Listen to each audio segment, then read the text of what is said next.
ઉત્તર ગુજરાતમાં સૌથી પહેલા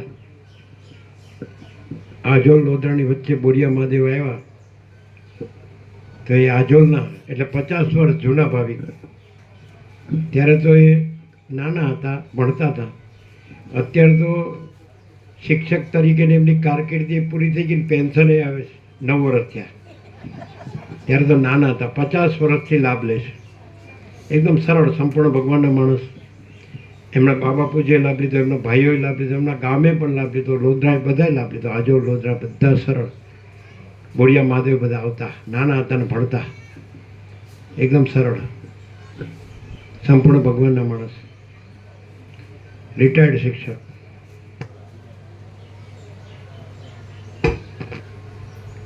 સ્વામીજીને કોટી કોટી પ્રણામ. સર્વને જય પ્રભુ. ગુરુચરણમાંથી નીકળેલી ઉર્જા હૃદય પરિવર્તન કરી નાખે છે.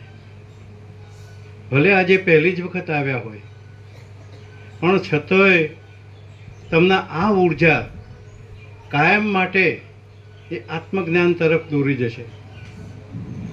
આપણને કોઈક રોગ થયો હોય અને સારા સ્પેશિયાલિસ્ટ અથવા ડિગ્રીધારી ડૉક્ટર પાસે આપણે જઈએ છીએ.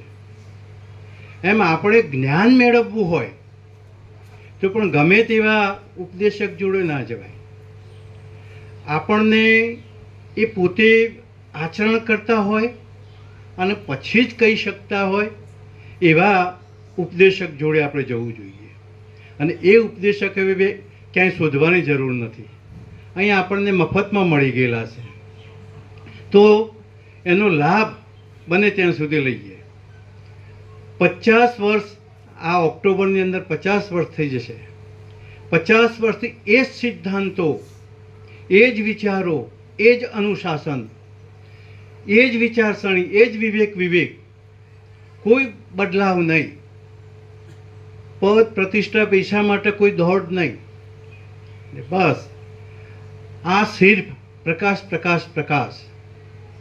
સૂર્ય પાસે જઈએ તો અંધકાર મળે નહીં, એમ અહીં સહેજ પણ આપણને અજ્ઞાન મળે નહીં. નિંદ્રામાંથી જાગીએ પછી સ્વપ્ન છે એ ખોટું સાબિત થાય છે. એમ આત્મજ્ઞાન આપણને પ્રાપ્ત થાય પછી આ ભૌતિક સંસાર છે, એ ભૌતિક સંસાર એનું આપણને મહાસ્વપ્ન જેવું જ દેખાશે. આ વિચારસરણી આપણને અહીંથી જ મળશે, અહીં જ પ્રાપ્ત થશે.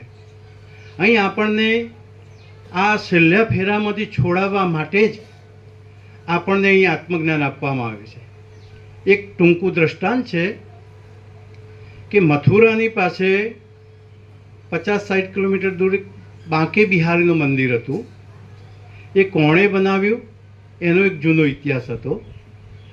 તો એ એક વેપારી હતા, ખૂબ જ લોભી હતા. અને એ લોભી વેપારી એક પણ પૈસો કાઢે નહીં, કોઈ આવા પ્રસંગોમાં પણ એ કાઢે નહીં, એટલા લોભી હતા. હવે એ જમાનામાં એમને વરસાદનો સમય હતો, નદી ઓળંગીને બહાર વેપાર કરવા જવાનું હતું. આવતી વખતે એમને જોડે ઉઘરાણીના પૈસા હતા અને એમને એમ થયું કે સાંજ પડી ગઈ, વરસાદ પડેલો છે, નાવડીવાળો પણ જો જતો રહેશે તો અહીંથી પેલી બાજુ જવાશે નહીં. તો ખૂબ જ ઉતાવળથી એ દોડતા દોડતા આવતા હતા. તો એ પણ દોડતા હતા, પેલો નાવિક પણ બોલતો હતો, ભાઈ જેને આવી જવું હોય આવી જાય, આ છેલ્લો ફેરો છે. બીજી વખત બોલ્યો કે જેને આવી જવું હોય આવી જાઓ, આ છેલ્લો ફેરો છે. જ્યારે ત્રીજી વખત બોલ્યો ત્યારે પેલાને સીધું આત્મજ્ઞાન થયું કે આ જન્મનો પણ આપણો છેલ્લો ફેરો છે. એમ આપણના છેલ્લા ફેરામાંથી બહાર કાઢવાવાળા એ અહીં સાક્ષાત વશિષ્ઠ રૂપે આપણને મળેલા છે. આપણે એનો ચોક્કસ એ લાભ લેવો જોઈએ. અને એ પોતે પૂર્ણ પ્રકાશવાળા છે. એનું પણ એક નાનું દ્રષ્ટાંત આપું કે 80-90ના દાયકામાં જ્યારે પેલા નવા નવા ફોન આવે ને આપણે આમ ચકેડા ફેરવતા હતા. હવે એક ઓફિસમાં મોટા ઉદ્યોગપતિ જેવા બેઠા હતા અને બે માણસ આવ્યા. એમને આવકાર તો ના આપ્યો, પણ બોલ્યા વગર પેલા ઊભા રહ્યા એટલે પેલા ખોટો ચકેડા ફેરવ્યા કરે અને બોલો આમ છે ને તેમ છે ને બીજું પાછું ફોન કર્યા કરે, ત્રીજું ચોથું. પેલા કે ભાઈ અમારી વાત તો સાંભળો કે સાંભળો, હું બીજી છું, પણ તમે કોની સાથે વાત કરો છો? અમે તમારા ટેલિફોનનું જોડાણ કરવા આવ્યા છીએ અને તમે પરમાત્માની વાતો કરો છો. જેને પરમાત્મા સાથે કોઈ સંયોગ જ થયો નથી એવા ગુરુઓ જો આપણને ઉપદેશ આપવા આવી જશે તો આપણને ઉતરશે નહીં.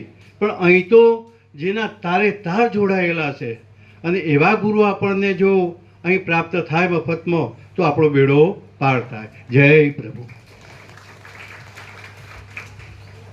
અરવિંદ પ્રભુ છે, અરવિંદ પ્રભુ, અરવિંદ પ્રભુ દેખાય છે. અરવિંદ પ્રભુ હા, બોલાવો. આવો આવો.